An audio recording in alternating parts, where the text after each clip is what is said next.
You're listening to classic car radio. If you want some quiet thoughts in the background, you're in the right place.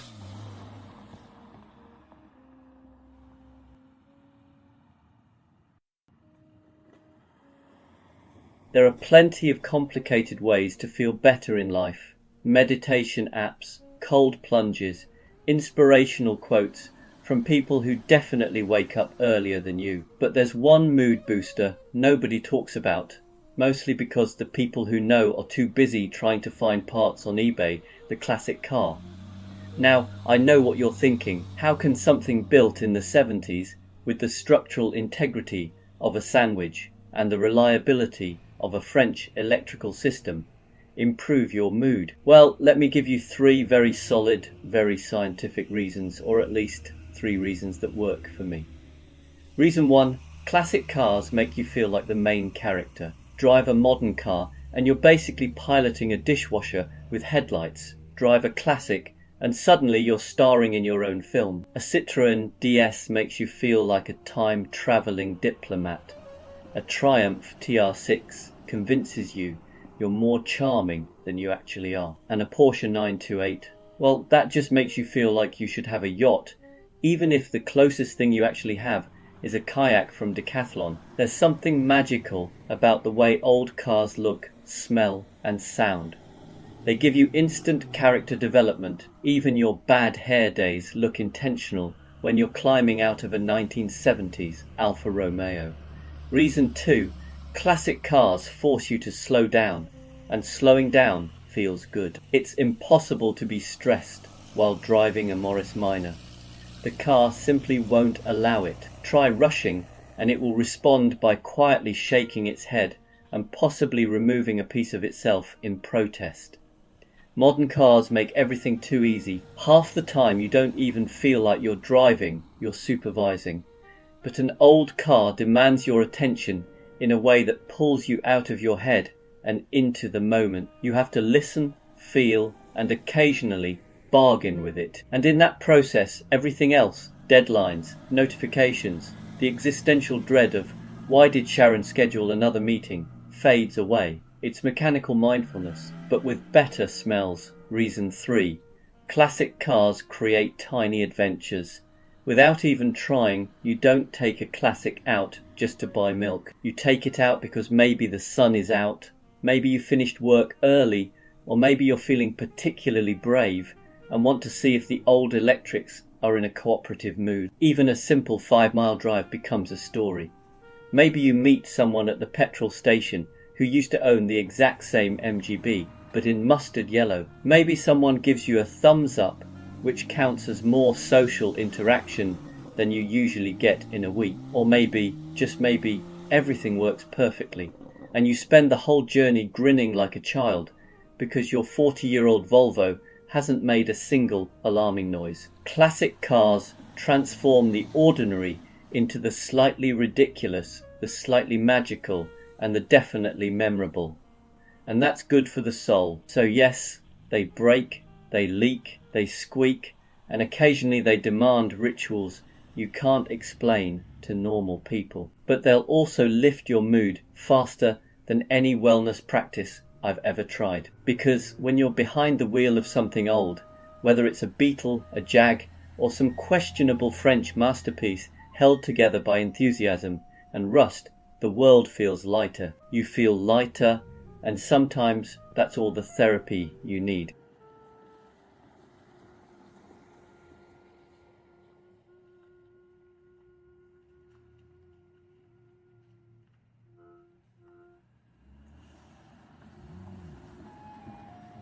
There are many wonderful things about owning a British classic car.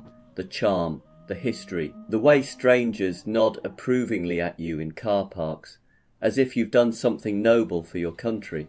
But before you buy one, there are a few things people tend not to mention, not because they're trying to hide them, more because British classic owners have accepted their fate and no longer see anything unusual about it. So here are 3 things nobody tells you, but probably should. Number 1, you will smell permanently of petrol.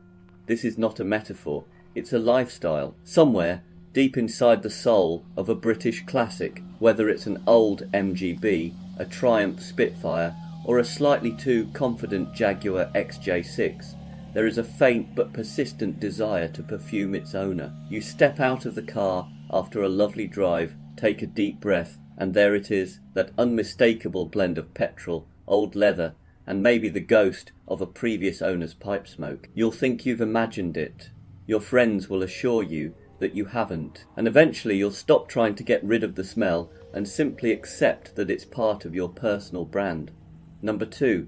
Electrical issues are a bonding exercise. Some people say the British invented romance. I say they invented character, building wiring looms. If you own anything with the words Lucas anywhere near it, you're not just a driver, you're in a long-term relationship with the Prince of Darkness himself. One day the indicators work, the next day they're on a spiritual retreat. Your headlights may or may not join you. But here's the thing, every time you fix something, or jiggle a connector, or threaten the car with a multimeter, you feel genuinely proud. Modern cars don't give you that. They give you error codes and judgment. A classic gives you opportunities for personal growth. And number 3, the real thrill isn't the driving, it's the starting. Every British classic owner knows that sacred moment. You sit down, turn the key, and hold your breath.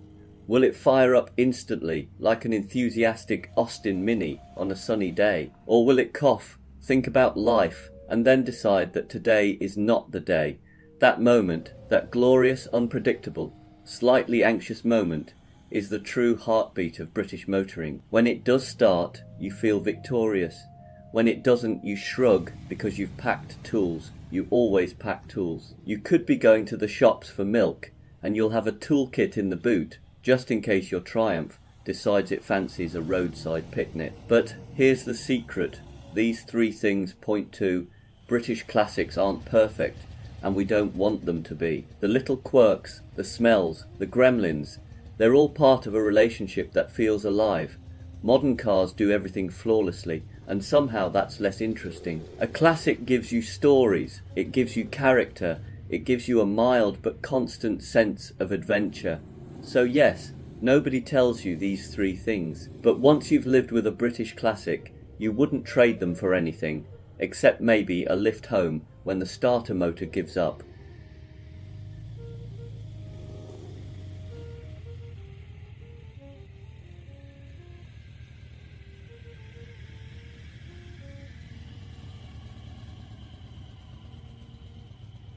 There's a funny thing that happens when you spend time with an old car. You start off thinking you're the one looking after it, keeping it running, coaxing it through its quirks, forgiving it for the odd rattle or drip. But eventually you realize something else is going on. The car is teaching you something too.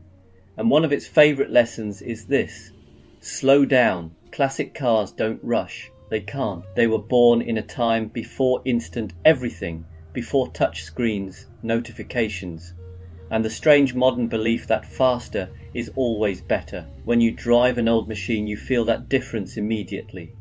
There's a certain unhurried rhythm to the way it warms up, wakes up, and decides whether it's in the mood to cooperate today. And if you try to push it, it will remind you, gently or not, that patience is part of the deal. What's surprising is how quickly that patience becomes a pleasure. Because when you're in a classic, you're not just travelling through space, you're travelling through time. You're driving something built with hands, not algorithms. You start listening more closely to the engine, noticing small changes, paying attention to the behaviour of the gearbox or the weight of the steering. Without even realising it, you drop out of the mental rush of the day and into something far more grounded.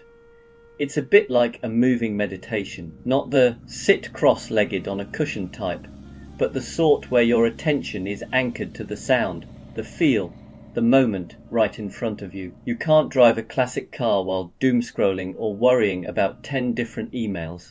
It demands your presence, and that presence becomes a kind of refuge. There's also a humility to it. Classic cars have no interest in your schedule.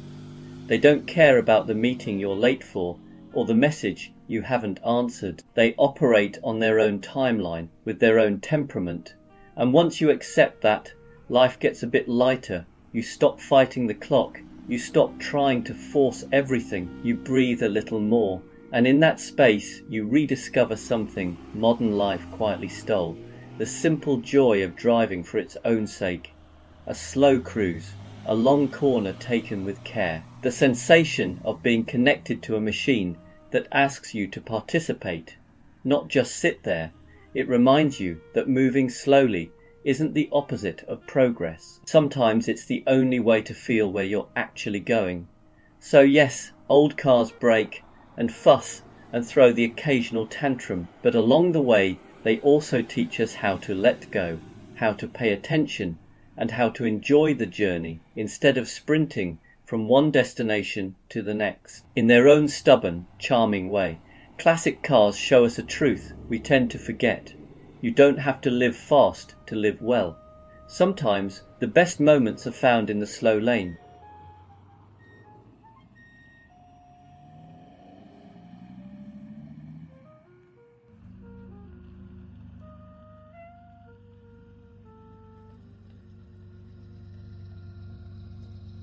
You know, whenever I'm around classic cars, I'm struck by this quiet realization. Every old engine you see has lived more life than most of us ever stop to notice. We look at these machines as objects, as hobbies, as projects to fix on a Sunday. But somewhere in the metal, in the noise, in the wear and tear, there are stories tucked away. Sometimes I think that's what draws us to them, not the horsepower or the rarity, but the history that hums beneath the surface. Think about it, every engine misfire was once a moment of worry for someone.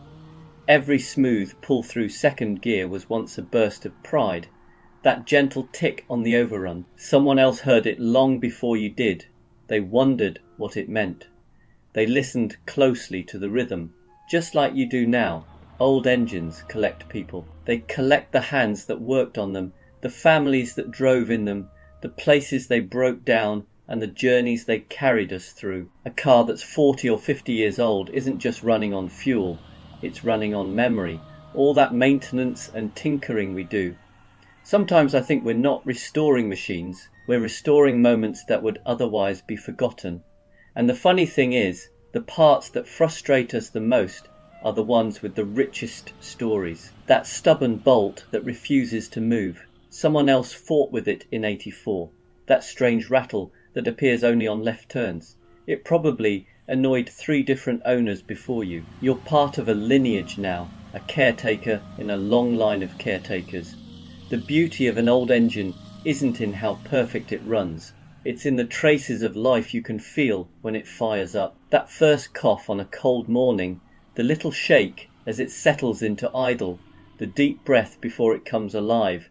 It's like the car is remembering itself. You're not just starting an engine, you're waking up a piece of the past.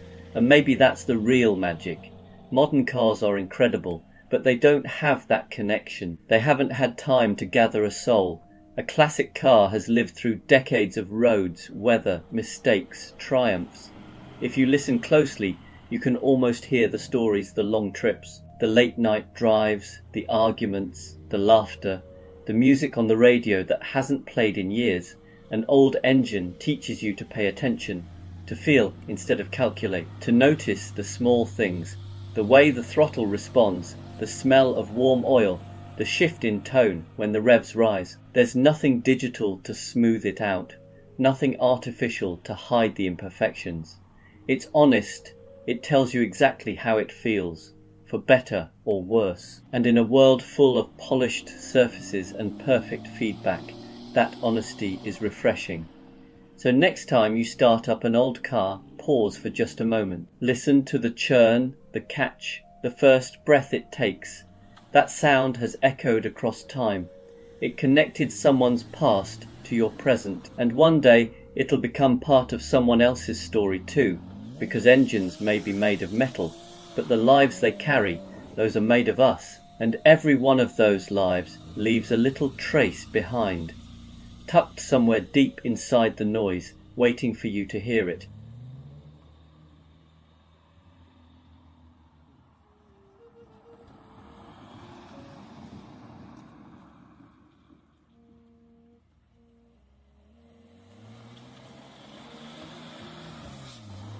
There was a time when people used to go out for a drive for no reason at all. No errands, no deadlines, no navigation voice telling you to turn left in 300 yards. Just the simple joy of moving through the world with no particular destination. We've forgotten that a little. Modern driving is all efficiency now. Fastest route, least traffic, minimal time wasted. But somewhere along the way, we traded away the small pleasure of wandering, the feeling of taking the long road simply because it felt nicer under the tyres, the quiet moment when it's just you, the engine, and a bit of open sky. Classic cars remind you of that. They don't rush, they don't multitask, they're happiest when you're not trying to get anywhere quickly. In a strange way, they teach you to enjoy being unproductive, to savour the bends, the sounds, even the imperfections. And maybe that's why they still pull us in. Not because they're fast or convenient, but because they invite us back into a way of driving that feels almost forgotten, a way of being really slower, more attentive, a little more human. Every now and then it's worth taking a drive with no purpose, except the drive itself. No plan, no hurry, just the road unfolding at its own gentle pace. The lost art of driving for pleasure isn't lost at all. It's just waiting for us to remember.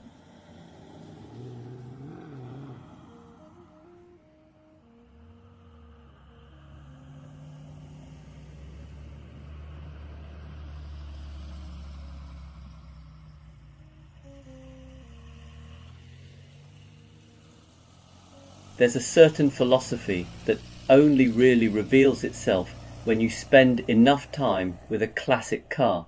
You don't notice it at first. At first, you're too busy wondering if that noise is normal, or if that smell is new, or if the fuel gauge is lying to you again. But give it a little time, and you start learning something deeper, something you won't find in any manual or workshop guide. Classic cars teach you about the slow lane, not the motorway slow lane. Although, let's be honest, with some classics you're going to be spending a lot of time there too. I mean the slow lane as a way of moving through life, a way of letting things unfold at their own pace, instead of trying to drag them forward like a reluctant alternator bolt. Because classic cars don't do rushing. They don't care how busy you are today. They don't care that you're late for dinner.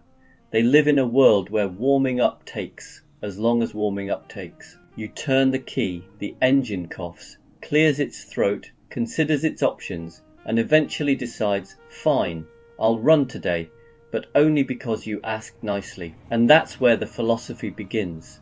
In a modern car, you press a button and go. In a classic, you prepare to go. You listen, you pay attention, you learn its moods, you adapt, and somewhere in the middle of that dance, you start realizing how rarely you give anything your full attention anymore. You can't multitask in a classic car. You can't check your phone, adjust a playlist, and send a quick message while flying down the road. The car will simply not allow such nonsense. It asks you, politely, firmly, and occasionally with steam, to be present, hands on the wheel, ears tuned in, eyes on the world, and surprisingly, it feels good. Suddenly you're not rushing, you're not chasing time, you're just there in a moving piece of history, in a moment that can't be hurried. Life stops being a sprint and becomes a gentle roll. Classic cars also teach humility, because nothing reminds you that you're not in control, like a machine built in an era when weatherproofing meant try not to drive in the rain. You can have the perfect plan for the day and your car will respond with, that's adorable. But today we're learning about patience instead. Yet, weirdly, that's where the joy comes from. Not in the breakdowns themselves. We don't have to pretend those are spiritual experiences, but in the way they nudge you into letting go. You can't be in the fast lane when the universe, through your carburetor, is gently suggesting you slow the hell down. And then there's the driving itself, the unhurried steering, the engine note that actually changes when you listen to it. The road you start noticing because you're not flying over it at the speed of regret. Classic cars remind us that slowness isn't laziness, it's clarity. Slowness lets you see the world instead of blur past it. Slowness lets you notice the small things. Slowness makes the journey matter. So yes, Old cars leak, squeak, rattle, sulk, and occasionally set fire to themselves, but they also carry a quiet wisdom, a philosophy, a reminder that not everything in life needs to be done faster. Sometimes the best way to get where you're going is to ease into the slow lane, breathe, and let the ride unfold at its own charming, slightly unpredictable pace.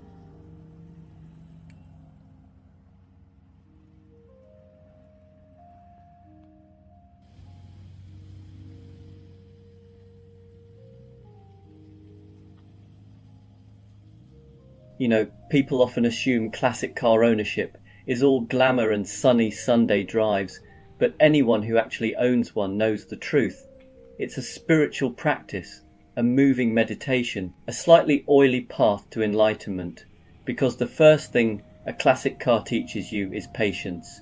Nothing happens quickly, not warming up, not fixing things, not waiting for that part that was in stock last week. You learn to slow down, breathe, and accept that the universe occasionally manifests itself in the form of a seized bolt.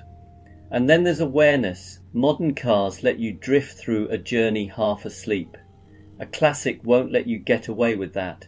It whispers, nudges, complains, celebrates. You start listening deeply to the engine note, to the vibration in the pedal, to that tiny new squeak you swear wasn't there yesterday. It's the automotive version of mindfulness, staying present, paying attention, noticing the moment before it becomes a problem. There's humility too. Classic cars do not care about your schedule, your plans, or your ego. They will embarrass you at petrol stations. They will refuse to start when you're trying to impress someone. They remind you gently, occasionally, not so gently, that control is an illusion, and somehow that's freeing. But the real zen is in the relationship, because it is a relationship. You invest time, care, curiosity. The car gives you stories, sensations, a kind of companionship. You begin to appreciate the effort over the outcome, the drive over the destination. You savor the journey because you have to. You can't rush it. And that slowness becomes a gift. So yes, classic car ownership can be frustrating. It can test your patience, your wallet, your sense of humour, but it also teaches presence. It rewards attention. It turns everyday drives into something richer, more textured, more human. And maybe that's the point. In a world running at full speed, a classic car pulls you back into the moment and says, here, be here, feel this, enjoy the ride.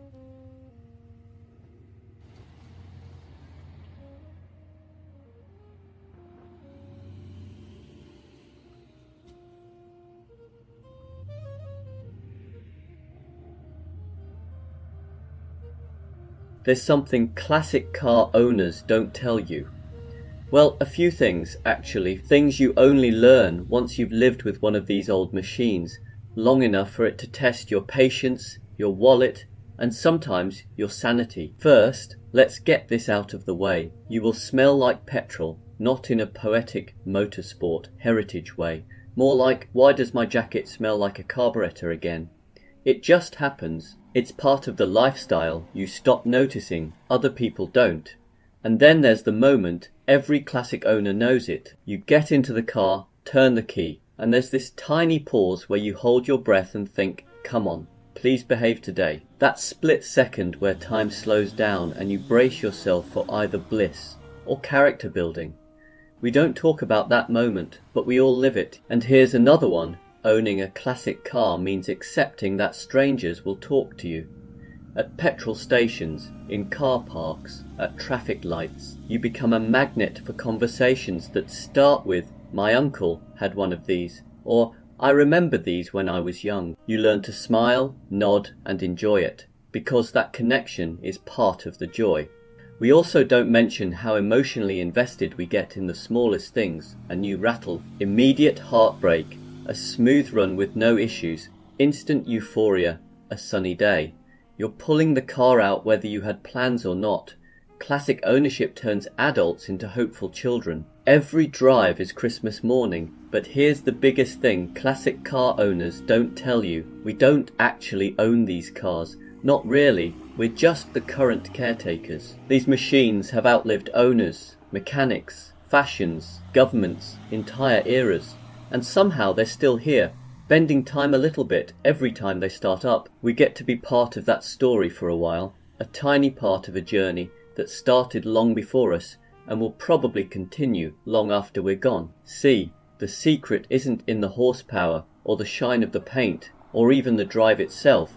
It's in the feeling, the sense that you're touching history with your hands, hearing it through the engine, carrying it across roads. It's travelled before. Classic car owners don't tell you these things because, well, it sounds sentimental, and we like to pretend we're here for the engineering and the performance. But really, we're here for the connection, the stories, the nostalgia, the moments when a machine feels almost alive. So if you've ever wondered why people put up with the quirks, the smells, the conversations at petrol stations, the unpredictable starts, it's because these cars give us something modern life rarely does anymore. A reason to slow down, to pay attention, to care about something that isn't disposable. And that's why, despite everything we don't tell you, we wouldn't trade this madness for anything.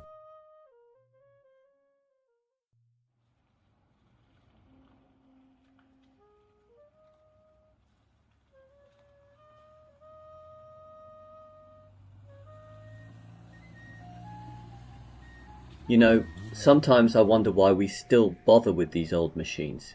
They're slower, heavier, fussier, and occasionally leak their feelings on the driveway. And yet, somehow, they still matter, because every classic car invites you into a different pace of life. A pace where you're not fighting the clock, the emails, or the 10,000 urgent notifications. You're just driving, listening, feeling. Modern cars remove a lot of that. They're brilliant, of course, fast, safe, quiet, but they also insulate us from the world. A classic car, on the other hand, refuses to let you stay on autopilot. Here, you have to be awake, present. You have to listen for that tiny rattle that wasn't there yesterday.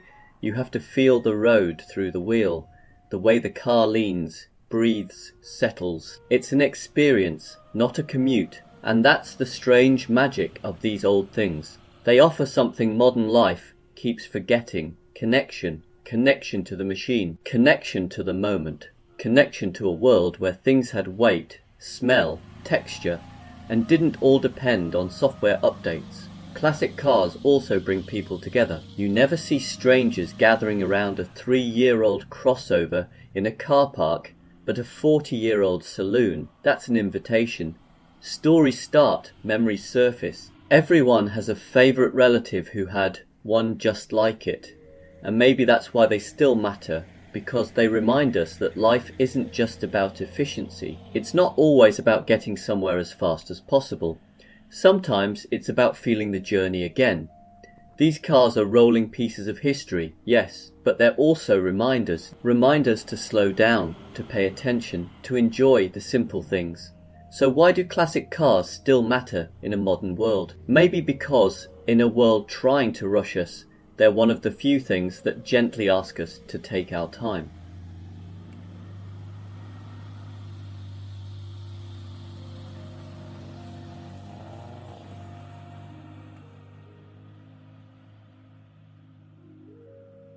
You're listening to Classic Car Radio.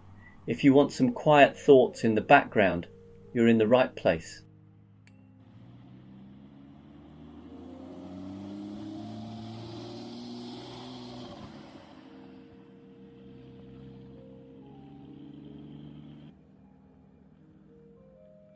There's something magical about driving an old car, and I don't mean the will it start today suspense, although that does add a certain flavour to life. I mean the way an old car quietly pulls you out of the frantic, high speed, high stress rhythm of modern living and drops you into a world where everything moves just a little differently. Modern life wants you to hurry, messages ping, deadlines loom, your phone vibrates like it's trying to escape your pocket. And somewhere in the middle of all that, you're expected to be productive, healthy, friendly, well hydrated, and apparently making passive income in your sleep. Then you get into an old car, and it reminds you that none of that matters for a little while.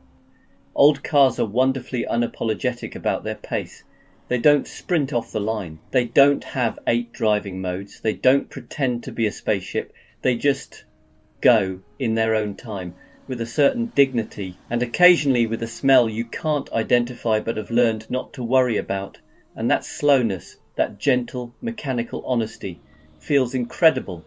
You start to notice the road again, the weight of the steering, the way the engine clears its throat before settling into a rhythm. You're suddenly more connected, more present, more there than you've been all week. The car demands just enough of your attention to pull you away from the chaos, but not so much that you feel overwhelmed. It's the perfect antidote to modern overload. It's almost funny. Driving an old car forces you to slow down, and somehow you end up arriving faster at yourself. Your shoulders drop, your breathing settles. That problem you were stressing about gets replaced by something far simpler, like, was that noise there yesterday?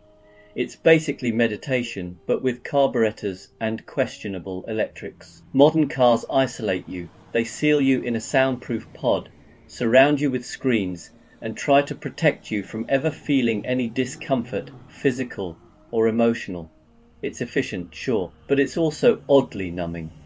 Old cars do the opposite. They let the world in, they let you in, they let you feel, hear, sense, and sometimes smell life happening around you. They turn driving from an errand into an experience. And when the pace drops, something else rises: enjoyment. Because you're no longer rushing to get somewhere, you're actually appreciating the process of getting there, the journey everyone keeps talking about, but rarely has time to notice. So yes, old cars might be slower, louder, needy, and slightly dramatic on cold mornings, but they also offer something modern life rarely gives us: a reason to pause, a reason to breathe, a reason to remember that not everything meaningful has to happen at full speed. Sometimes the most satisfying progress is made at 40 miles an hour in the slow lane, in a machine that insists you take the long way, and enjoy every second of it.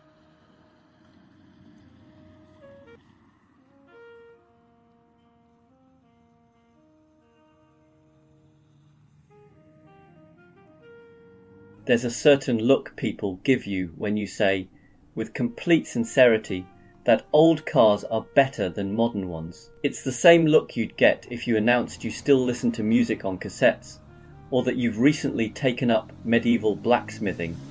A mix of confusion, amusement, and subtle concern. But here's the thing: old cars are better, and not in the ironic, I liked them before they were cool retro, hipster kind of way.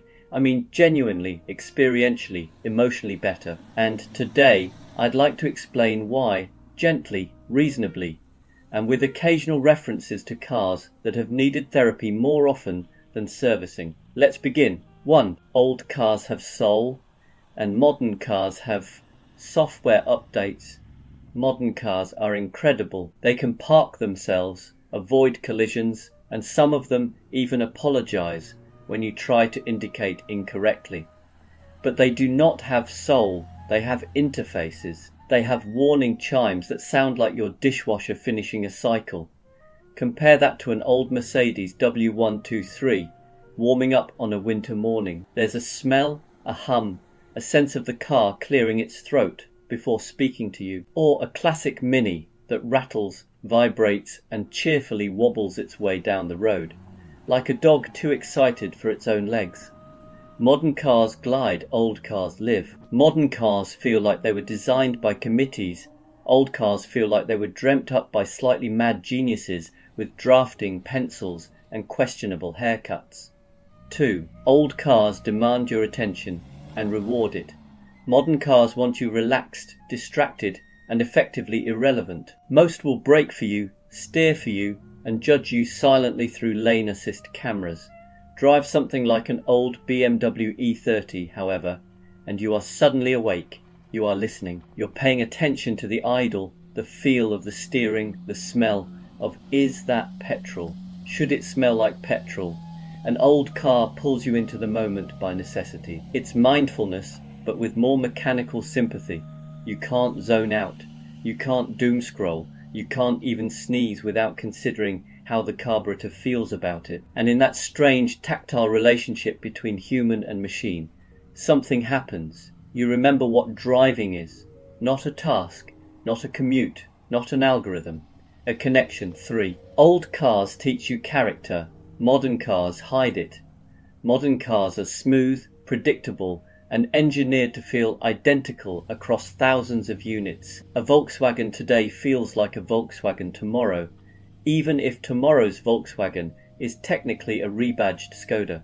But old cars, every single one has its own personality, its own backstory, its own grumpy morning habits. Your friend might own the same model year, same spec, same colour, and somehow their heater works and yours doesn't.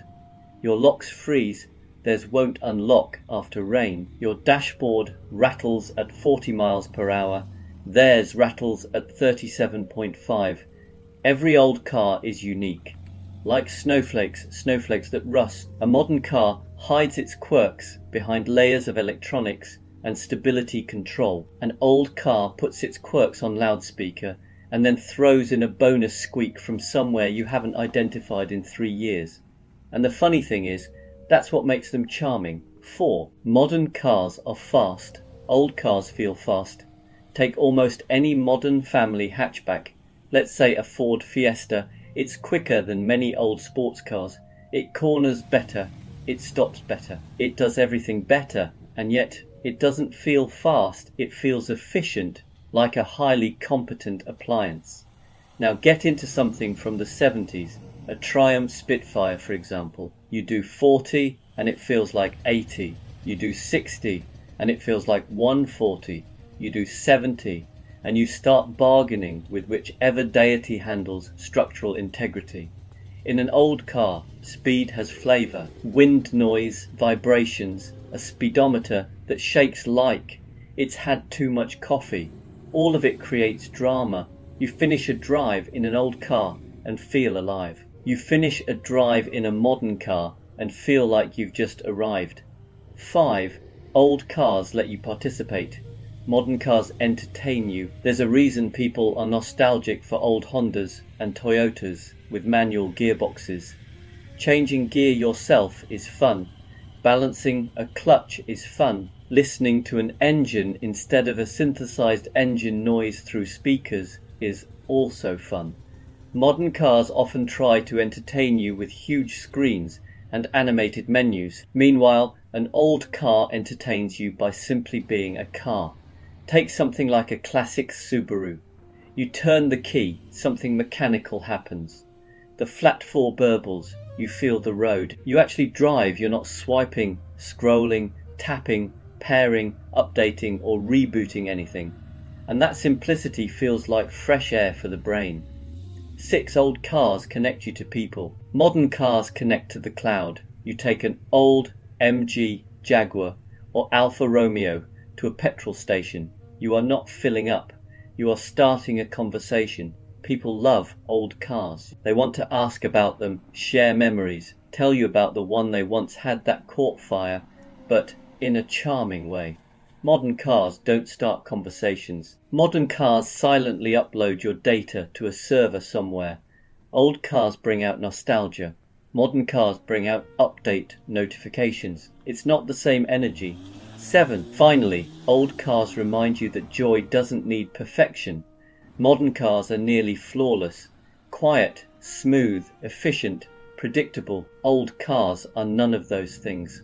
And that's exactly why they make us smile. A slightly faded paint job, a bit of patina, a carb that needs persuading on cold mornings, a heater that has 2 settings, sauna and Arctic. These things aren't flaws, they're personality traits. You don't love an old car despite its imperfections. You love it because of them. They remind you of a simple, liberating truth. You don't need everything to be perfect to enjoy it. Sometimes the best things in life are the ones that wobble, leak, squeak, and surprise you, but still carry you home with a grin on your face. So yes, modern cars may have efficiency, safety, technology, and comfort. But old cars have heart, And sometimes heart is better than horsepower screens or software. And that's why, yes really, they're better. Every creak, every vibration, every quirk, it all adds up to something modern cars can't replicate. A driving experience that feels alive.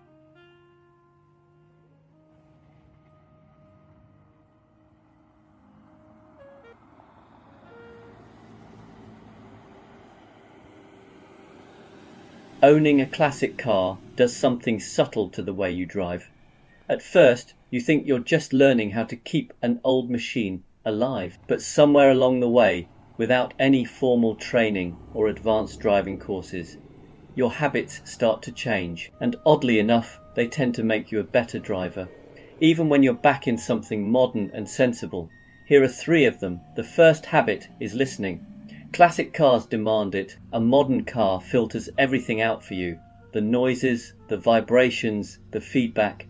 But an older machine doesn't bother with subtle hints. A slight change in engine note on an old Alfa, a new vibration through the wheel of an MG, or a gearbox that suddenly feels a little less cooperative in a Porsche from the 90s. These are all conversations, and if you ignore them, the car will escalate the discussion. So you learn to listen, to notice, to anticipate, and that habit sticks. You become the kind of driver who feels what the car is doing instead of just reacting when something goes wrong. The second habit is looking further ahead. Classic brakes are, how shall we put this, optimistic. Whether you're in an early Jaguar, a Triumph with a personality, or anything Italian that prefers enthusiasm over urgency, you very quickly learn that last-second decisions are a terrible idea. You start reading the road earlier, you spot traffic building long before it becomes a problem. You leave space, you plan, not because you're being virtuous, but because it's easier than standing on a brake pedal that was designed in another century. And once you've learned that skill, you never really lose it. Even in a modern car with enormous brakes and a dozen safety systems, you're calmer, smoother, and far less rushed. The third habit is mechanical sympathy. Classic cars reward gentleness. They don't like being rushed when they're cold. They don't appreciate aggressive gear changes. And they absolutely remember if you've been unkind to them.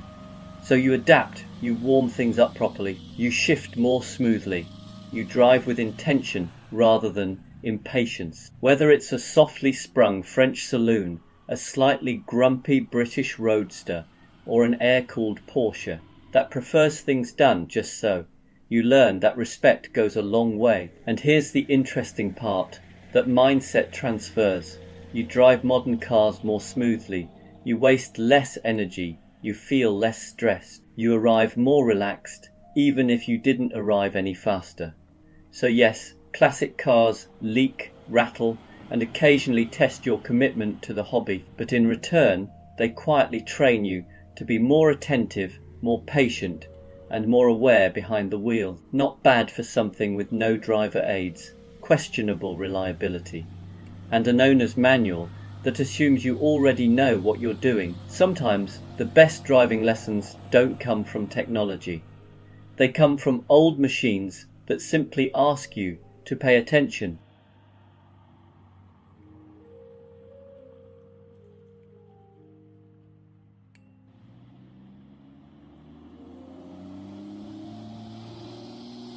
If you're thinking about your next car, you've probably been told to be sensible, something efficient, something reliable, something that pairs nicely with a spreadsheet. But there's a quiet, rebellious alternative. One that smells faintly of petrol, makes interesting noises, and occasionally asks for patience instead of blind faith.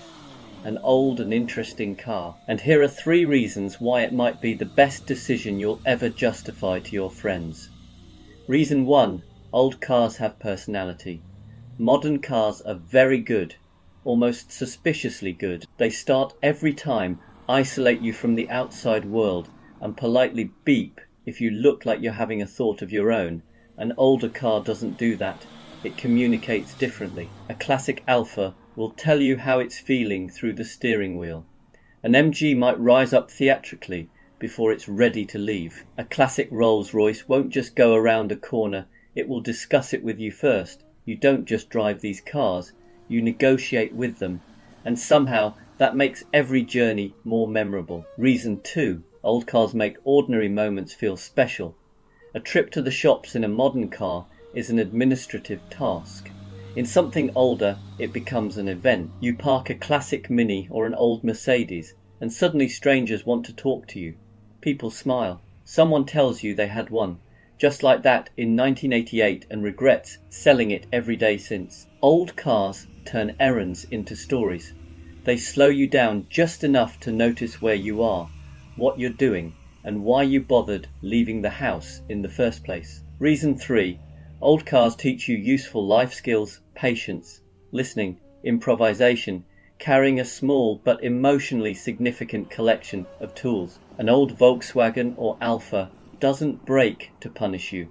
It breaks to teach you humility. It encourages you to understand how things work, or at least to develop a healthy relationship with your local mechanic. More importantly, old cars cure you of the illusion that everything should be instant and perfect. They remind you that progress isn't always about speed. Sometimes it's about connection. Now, are old cars practical? Not always. Are they efficient? Rarely. Will they test your optimism at inconvenient moments? Absolutely. But they give you something modern cars can't: a sense of involvement. A feeling that you're part of the process, not just cargo being moved from one place to another. So if you're choosing your next car, maybe don't ask what's fastest, newest, or most sensible. Ask what will make you smile on a quiet road. What will turn a normal day into a small adventure? What will still be interesting long after the novelty wears off? Because life is already efficient enough. Your car doesn't need to be.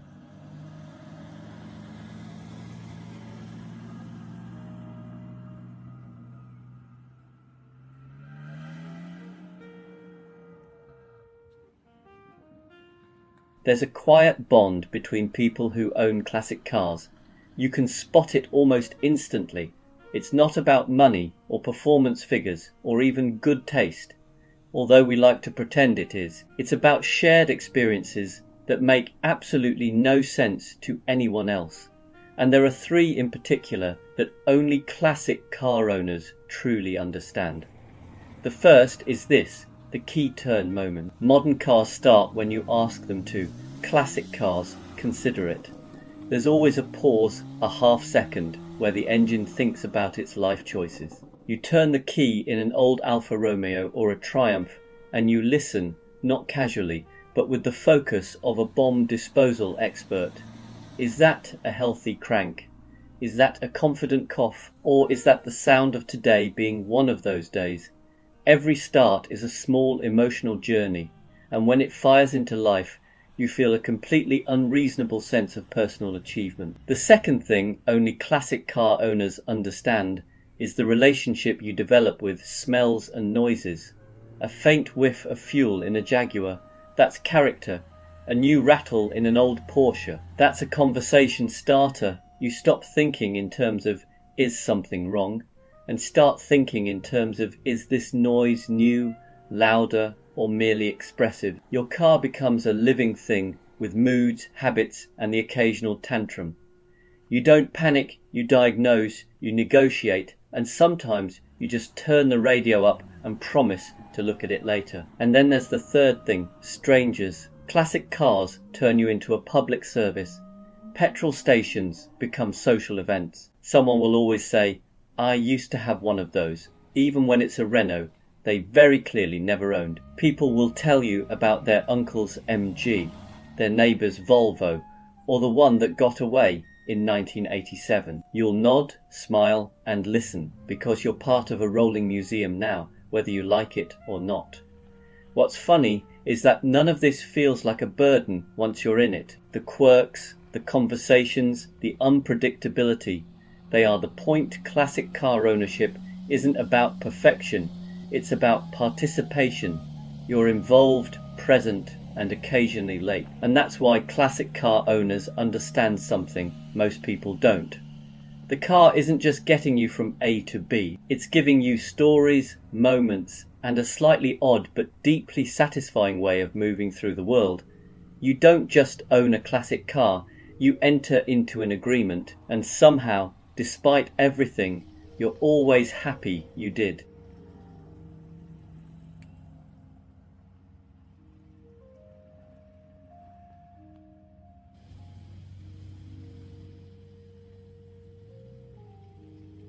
Owning a British classic car is a bit like living with a polite housemate who smiles warmly, makes excellent tea, and quietly rearranges your life while you're not looking. You think you're in charge, you're not, and if you listen closely, you'll realize your car is plotting against you, not out of malice, but out of tradition.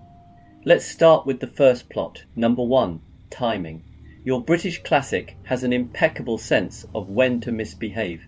It will never fail on a random Tuesday when you have nothing planned. No, it waits patiently for the exact moment you're heading to a wedding, a long-awaited drive, or somewhere that requires arriving without the scent of petrol and regret. Triumphs, Bristols, old Jaguars, they all share this gift. They'll idle perfectly for weeks, then suddenly decide that today is the day the starter motor feels emotionally unavailable. And the thing is, it won't be dramatic about it. There'll be no bang, no warning light, just silence, as if to say, I'm terribly sorry, but no. The second plot is more subtle. Number 2, confidence erosion. British classics are masters of psychological warfare. One good drive and you feel invincible. You start thinking, I've sorted it now. You tell friends it's actually quite reliable. This is when the car strikes. A minor rattle appears, then a smell, then a noise that wasn't there yesterday and absolutely is there now. Is it serious? Is it nothing? You don't know. That's the point. A Land Rover will convince you that every vibration is either completely normal or the beginning of the end, and you'll never know which. A classic Mini will make you question whether that pull to the left is new or simply part of its personality. You start doubting yourself. The car remains calm. It has done this before. And finally, the most devious plot of all. Number 3, emotional attachment.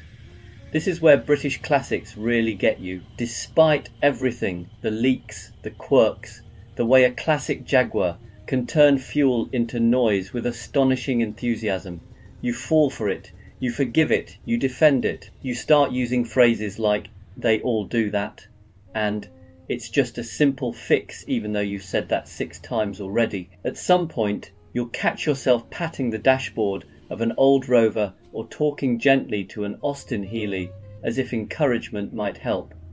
And oddly enough, sometimes it does, or at least it feels like it does. That's when you realise the plot has succeeded. You're no longer an owner, you're a caretaker, possibly an accomplice. But here's the twist. This isn't really sabotage, it's a relationship. British classics don't want efficiency. They don't want speed or convenience. They want attention. They want patience. They want you to slow down, listen, and accept that perfection was never the goal. So yes, your British classic is plotting against you, against your schedule, your certainty, and your spare cash. But it's also plotting for something quieter and better. Fewer rushed journeys, more stories. And the kind of memories you only get from a car that occasionally refuses to cooperate. And honestly, you wouldn't have it any other way.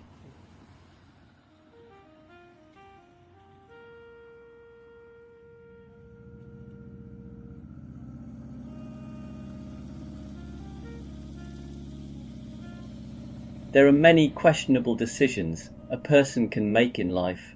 Buying a British classic car may sit comfortably somewhere between joining a pyramid scheme and cutting your own hair. And yet, if you talk to anyone who actually owns one, they'll tell you it's one of the most rewarding, character-building, occasionally ridiculous choices they've ever made. So today, I want to give you 5 reasons, proper, life-enhancing reasons, why you might need a British classic car in your life. Reason 1, British classics are charmingly imperfect, just like you. A British classic is not afraid to show its quirks. An old MG, for example, will happily reveal its entire emotional landscape through the dashboard. A flickering gauge here, a warning light that comes on only when it feels unappreciated. A Triumph may enthusiastically leak oil, but only because it doesn't believe in bottling up its feelings. And if you ever meet a Jaguar XJ from the 70s, you'll discover a car with the swagger of a rock star and the electrical stability of one too. But here's the magic, their flaws make them lovable. A British classic car teaches you that perfection is overrated.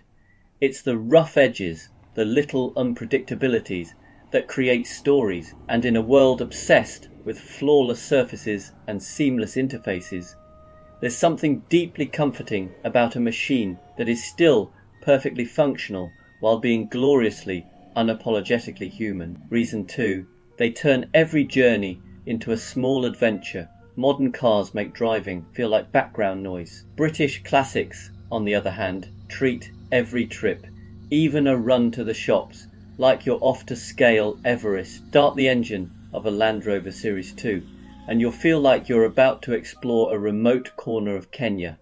Even if you're only going to Lidl, take an old Mini onto a back road and suddenly you understand why every motoring journalist becomes slightly hysterical around them. Drive a classic Bentley and you'll find yourself talking in a deeper voice and developing opinions about fine leather. British classics don't simply move you from A to B. They create a sense of occasion. They invite you into the moment, into the sound, the smell, the tactility of driving. They whisper, slow down, enjoy this, notice things. And if you listen, you realize that driving can be joyful again. Reason 3, owning one is joining an oddly supportive secret society. British classic car ownership comes with a built-in community, one that spans from tiny pub gatherings to enthusiastic online forums where grown adults debate the moral purity of different carburetor setups. Buy a classic Mini and you'll suddenly find middle-aged strangers waving at you in car parks. Own a Rover P6 for 6 minutes and someone will walk up to you and say, "My uncle had one of those. Let me tell you everything about it." Starting in 1974, MG owners appear to be born with a sixth sense. They can smell another MG owner from 500 yards away and will materialize beside you with advice, spare parts, or biscuits. It's a hobby, yes, but also a family. The cheerful, slightly eccentric sort, who show up with tools when your car won't start. You don't just buy the car, you inherit the tribe. Reason 4, you learn patience, resilience, and a questionable kind of optimism. A British classic car will teach you important life skills, not CV skills. Not useful in the corporate world skills, but the real fundamentals, patience. When something works yesterday but not today. Resourcefulness when the part you need is out of stock indefinitely. And optimism when you see a puddle under the car and think it's probably fine. There's a special kind of self-growth that happens when you try to understand 40-year-old Lucas Electrics, often referred to respectfully as the Prince of Darkness, which should tell you everything you need to know, yet somehow you manage, you adapt. You learn the car's language. You celebrate small victories like a monk achieving enlightenment. And over time, you realize the car has made you calmer, more patient, and better at shrugging off life's little inconveniences. Reason 5. British classics have personality. Real, unapologetic character. This is the biggest reason of all. A British classic car isn't just something you use. It's something you get to know. They have moods, preferences, favourite temperatures, and occasionally strong opinions about weather. An old Austin Healey has the cheeky grin of a mischievous teenager. A Jaguar E-Type has the sultry confidence of someone who knows they look incredible from every angle. A Land Rover Defender has the emotional range of a steel anvil, but a heart of gold. These cars are alive in a way that modern machines simply aren't. And because they have character, they give you character. You become the person who doesn't just drive somewhere, you arrive somewhere, accompanied by the sound of an old engine and a light spray of oil mist. People smile at British classics. They start conversations. They bring nostalgia, joy, curiosity, and a tiny splash of chaos. And let's be honest, the world is better with a bit of chaos in it. So why do you need a British classic car? Not because it's sensible, not because it's practical, but because it adds colour to your life. It slows you down, toughens you up, and makes everyday moments feel cinematic. It gives you stories to tell. It connects you to people you never would have met, and it reminds you, gently, persistently, that life doesn't have to be perfect to be wonderful. A British classic car will frustrate you, enchant you, challenge you, and occasionally leave you stranded. But it will also make you smile in a way almost nothing else can, and if that isn't a good reason to own one, I don't know what is.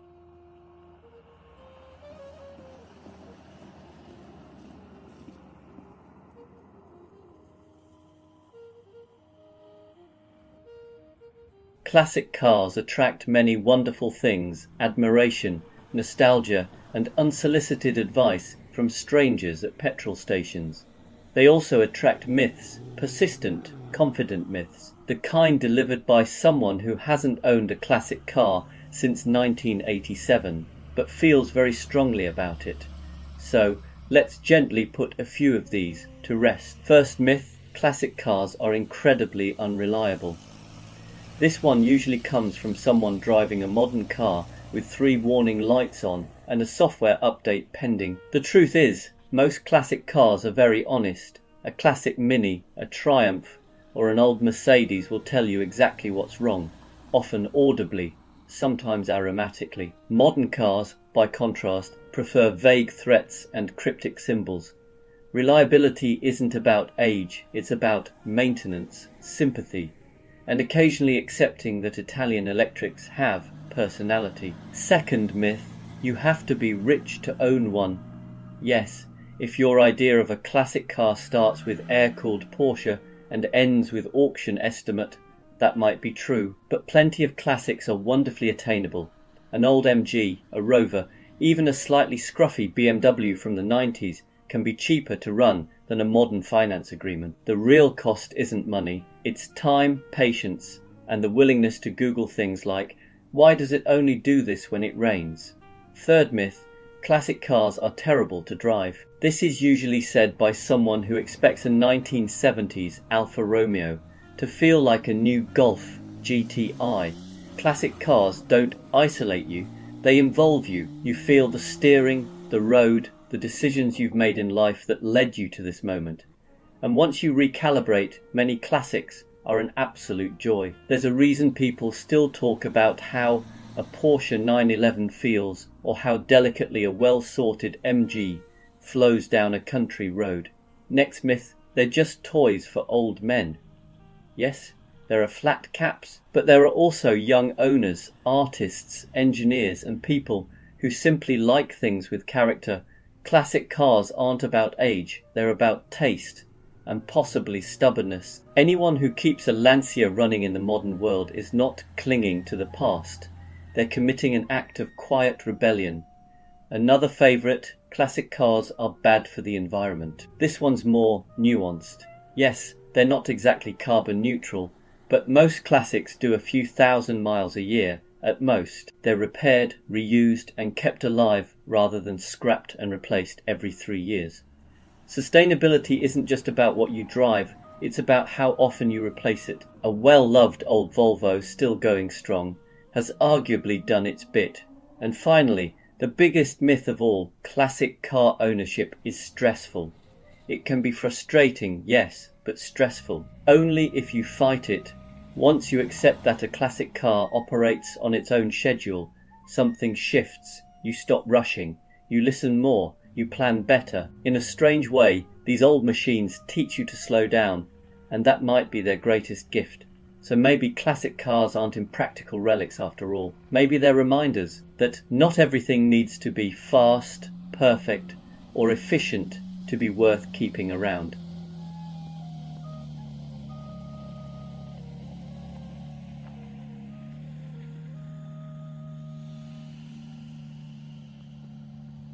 There's a lot of talk these days about electric cars. They're sleek, they're quick, they're silent.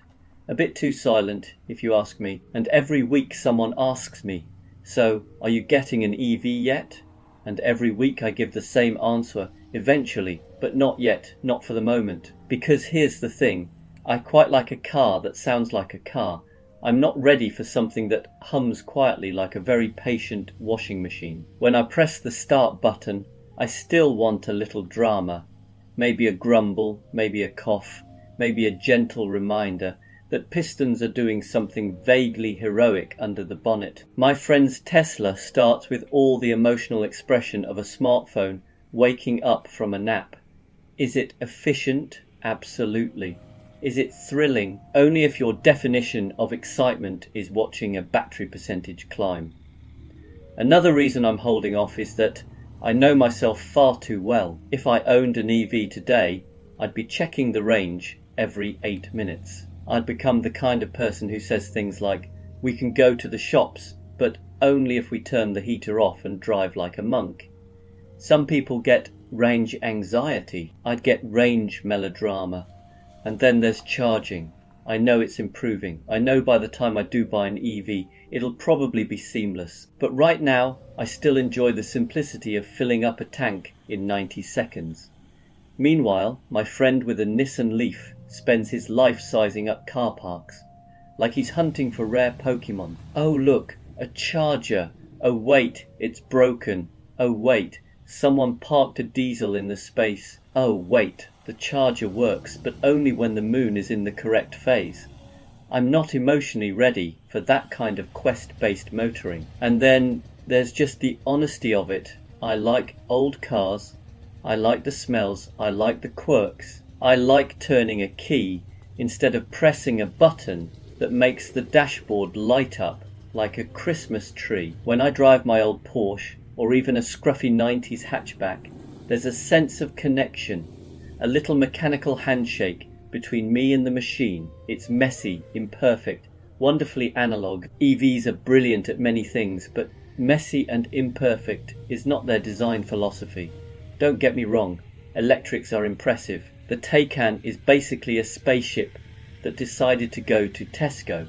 The Kia EV6 looks like it was designed by someone who loves triangles. And the Tesla Model 3, well, it's a very efficient way to feel like you're driving a minimalist Scandinavian cupboard.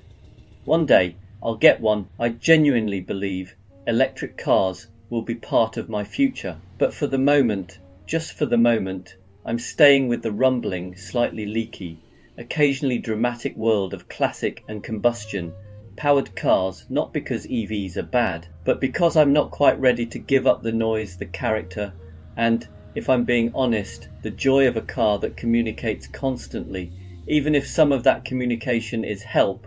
My gasket's gone again. So yes, I'll join the electric revolution eventually. But right now, I'm enjoying the long, noisy goodbye.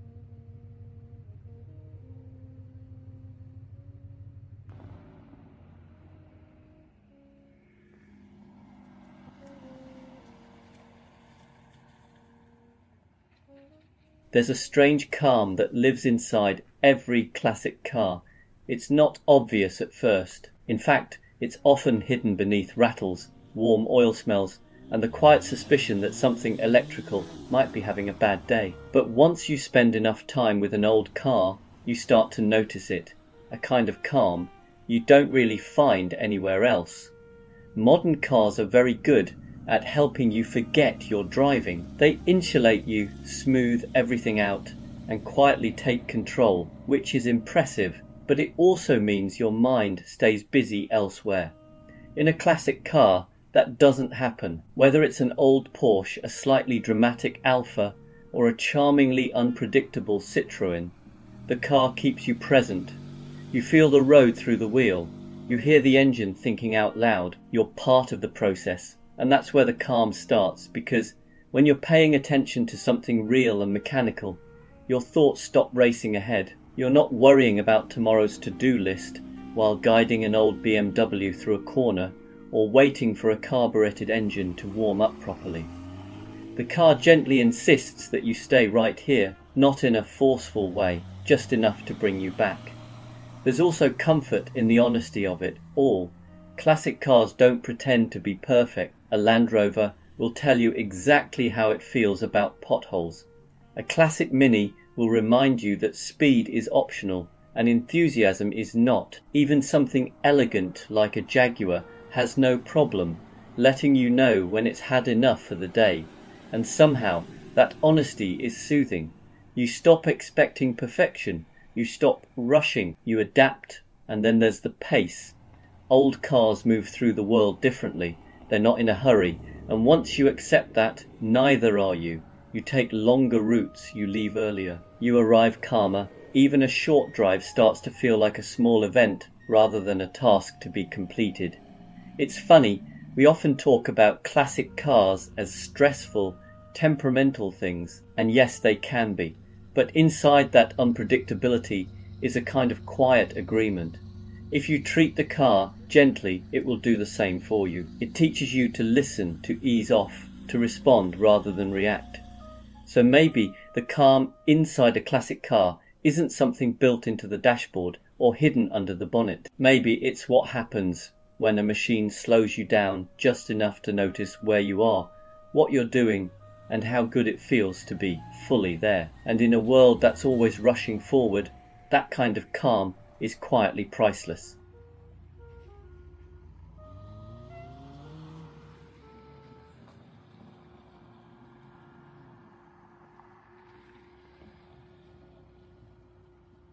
This car comes from a fascinating era in automotive history, an era before reliability was invented, not discovered, not perfected, invented. Back then, manufacturers weren't asking, will this start every morning for 10 years?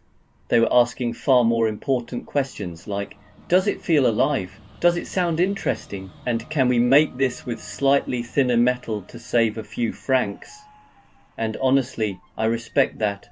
I am not talking about a specific car. I am talking about cars from this period, whether it's a Citroën, an Alfa Romeo, a Triumph, or something equally optimistic.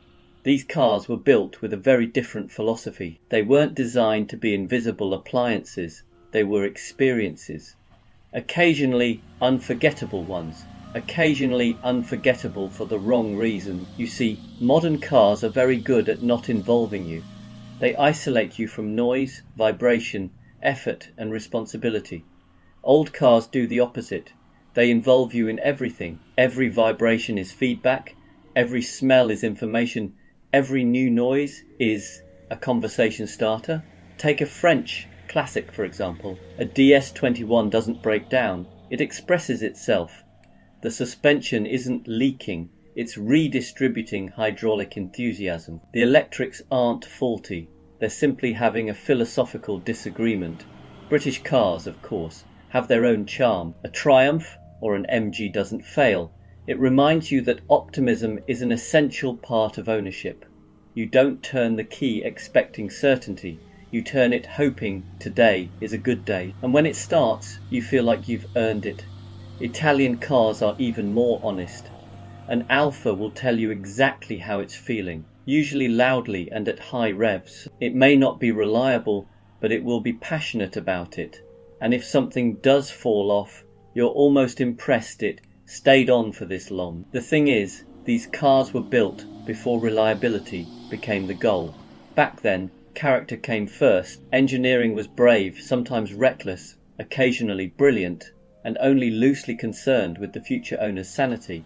And yet, this is the important bit, we forgive them. We forgive the cold starts that feel like negotiations. We forgive the warning lights that don't really warn you of anything. We forgive the way a simple drive somehow becomes a story. Because when a car demands a bit of patience, it gives something back. It slows you down. It makes you pay attention. It turns driving into participation rather than transport. You don't just arrive somewhere, you experience the getting there. So yes, this car was built before reliability was invented, but it was built after charm, personality, and joy had already been perfected, and sometimes that's a trade-off worth making.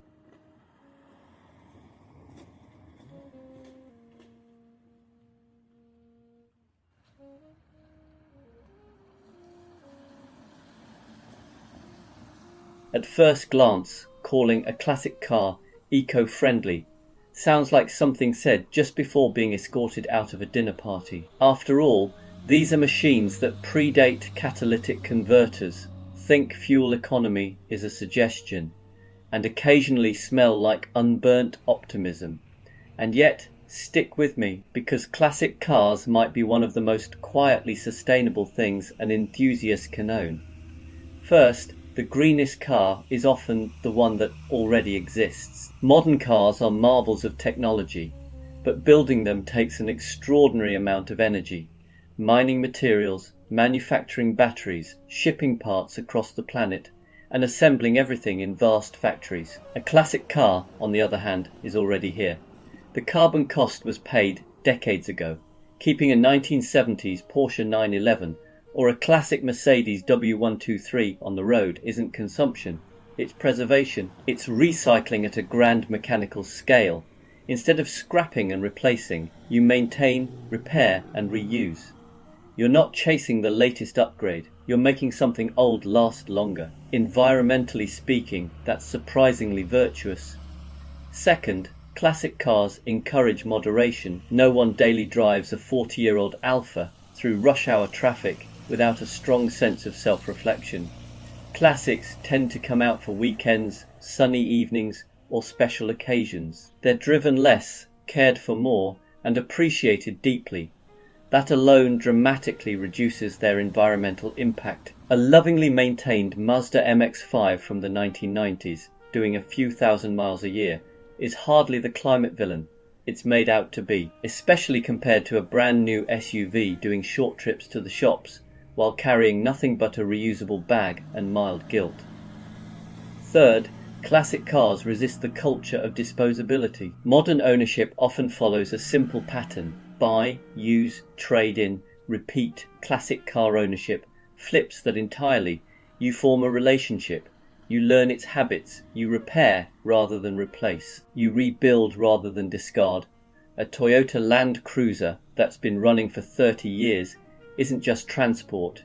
It's proof that durability is environmental responsibility. A Honda engine that keeps going with basic maintenance is a quiet protest against planned obsolescence. These cars weren't designed to be fashionable for 3 years. They were designed to endure. And yes, let's talk about the word investment.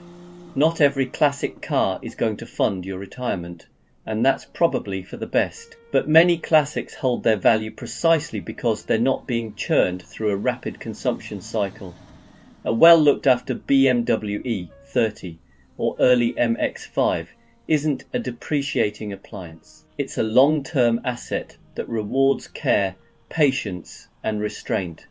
So no, classic cars won't single-handedly save the planet. They still burn fuel, they still make noise, and they still occasionally drip oil in a way that feels personal. But they represent something modern life is desperately short on: longevity, repairability, and respect for what already exists. In a world obsessed with the new, the fastest, and the disposable, choosing to preserve and enjoy an old machine might be one of the most quietly eco-friendly decisions you can make. Plus, it looks better than a spreadsheet.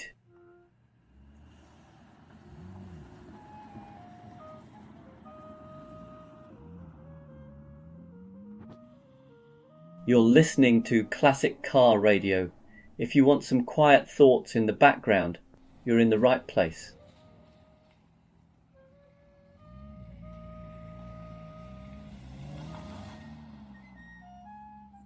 There are plenty of complicated ways to feel better in life. Meditation apps, cold plunges, inspirational quotes from people who definitely wake up earlier than you. But there's one mood booster nobody talks about, mostly because the people who know are too busy trying to find parts on eBay, the classic car. Now, I know what you're thinking. How can something built in the 70s with the structural integrity of a sandwich and the reliability of a French electrical system improve your mood? Well, let me give you 3 very solid, very scientific reasons, or at least 3 reasons that work for me.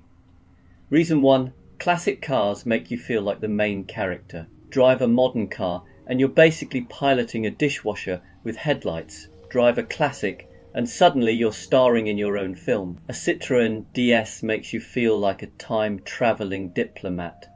A Triumph TR6 convinces you you're more charming than you actually are. And a Porsche 928, well, that just makes you feel like you should have a yacht, even if the closest thing you actually have is a kayak from Decathlon. There's something magical about the way old cars look, smell, and sound.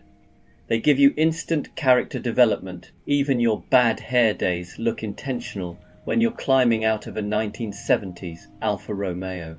Reason 2. Classic cars force you to slow down, and slowing down feels good. It's impossible to be stressed while driving a Morris Minor. The car simply won't allow it. Try rushing and it will respond by quietly shaking its head and possibly removing a piece of itself in protest. Modern cars make everything too easy. Half the time you don't even feel like you're driving, you're supervising. But an old car demands your attention in a way that pulls you out of your head and into the moment. You have to listen, feel, and occasionally bargain with it. And in that process, everything else, deadlines, notifications, the existential dread of why did Sharon schedule another meeting, fades away. It's mechanical mindfulness, but with better smells. Reason 3. Classic cars create tiny adventures. Without even trying, you don't take a classic out just to buy milk. You take it out because maybe the sun is out, maybe you finished work early, or maybe you're feeling particularly brave and want to see if the old electrics are in a cooperative mood. Even a simple 5-mile drive becomes a story. Maybe you meet someone at the petrol station who used to own the exact same MGB, but in mustard yellow. Maybe someone gives you a thumbs up, which counts as more social interaction than you usually get in a week. Or maybe, just maybe, everything works perfectly, and you spend the whole journey grinning like a child because your 40-year-old Volvo hasn't made a single alarming noise. Classic cars transform the ordinary into the slightly ridiculous, the slightly magical, and the definitely memorable. And that's good for the soul. So yes, they break, they leak, they squeak, and occasionally they demand rituals you can't explain to normal people. But they'll also lift your mood faster than any wellness practice I've ever tried. Because when you're behind the wheel of something old, whether it's a Beetle, a Jag, or some questionable French masterpiece held together by enthusiasm and rust, the world feels lighter. You feel lighter, and sometimes that's all the therapy you need.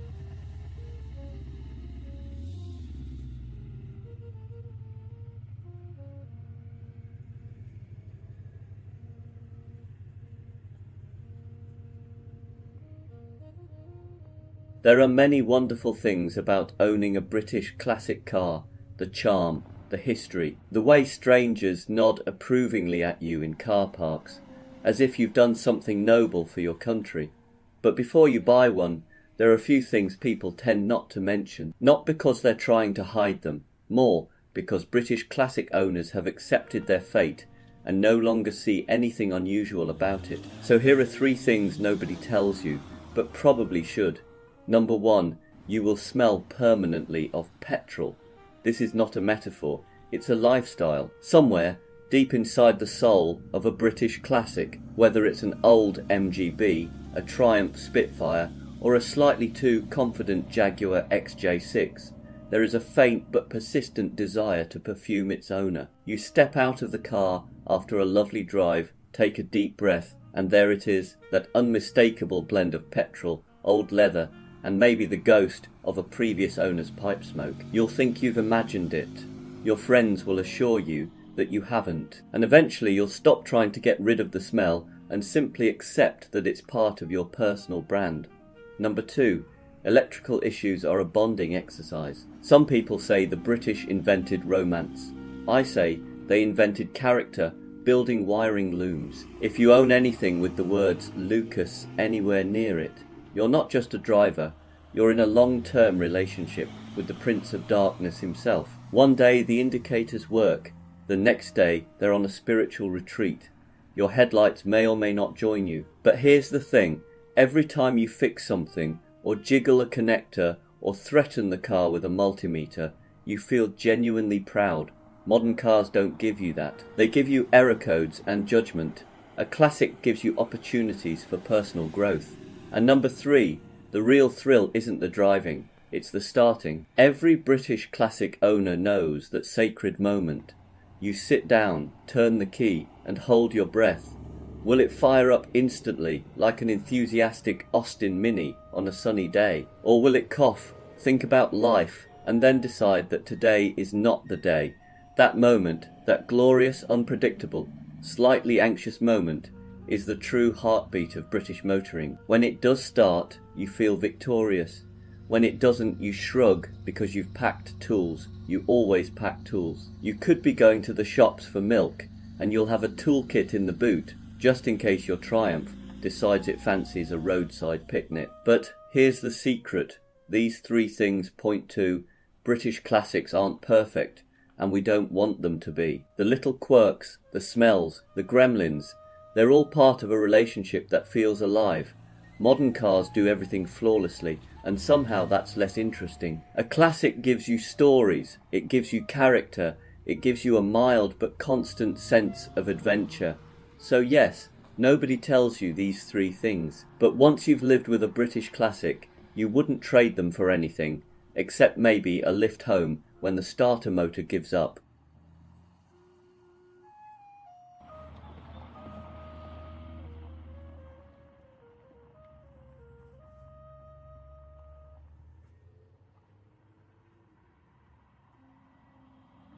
There's a funny thing that happens when you spend time with an old car. You start off thinking you're the one looking after it, keeping it running, coaxing it through its quirks, forgiving it for the odd rattle or drip. But eventually you realize something else is going on. The car is teaching you something too.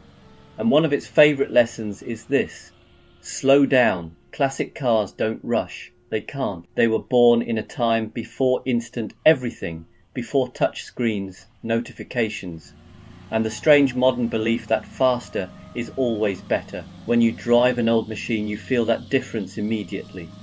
There's a certain unhurried rhythm to the way it warms up, wakes up, and decides whether it's in the mood to cooperate today. And if you try to push it, it will remind you, gently or not, that patience is part of the deal. What's surprising is how quickly that patience becomes a pleasure, because when you're in a classic, you're not just travelling through space, you're travelling through time, you're driving something built with hands, not algorithms. You start listening more closely to the engine, noticing small changes, paying attention to the behaviour of the gearbox or the weight of the steering. Without even realising it, you drop out of the mental rush of the day and into something far more grounded. It's a bit like a moving meditation, not the sit cross-legged on a cushion type, but the sort where your attention is anchored to the sound, the feel, the moment right in front of you. You can't drive a classic car while doom scrolling or worrying about 10 different emails. It demands your presence, and that presence becomes a kind of refuge. There's also a humility to it. Classic cars have no interest in your schedule. They don't care about the meeting you're late for or the message you haven't answered. They operate on their own timeline with their own temperament. And once you accept that, life gets a bit lighter. You stop fighting the clock. You stop trying to force everything. You breathe a little more. And in that space, you rediscover something modern life quietly stole. The simple joy of driving for its own sake. A slow cruise. A long corner taken with care. The sensation of being connected to a machine that asks you to participate, not just sit there. It reminds you that moving slowly isn't the opposite of progress. Sometimes it's the only way to feel where you're actually going. So yes, old cars break and fuss and throw the occasional tantrum, but along the way they also teach us how to let go, how to pay attention, and how to enjoy the journey instead of sprinting from one destination to the next. In their own stubborn, charming way, classic cars show us a truth we tend to forget. You don't have to live fast to live well. Sometimes the best moments are found in the slow lane.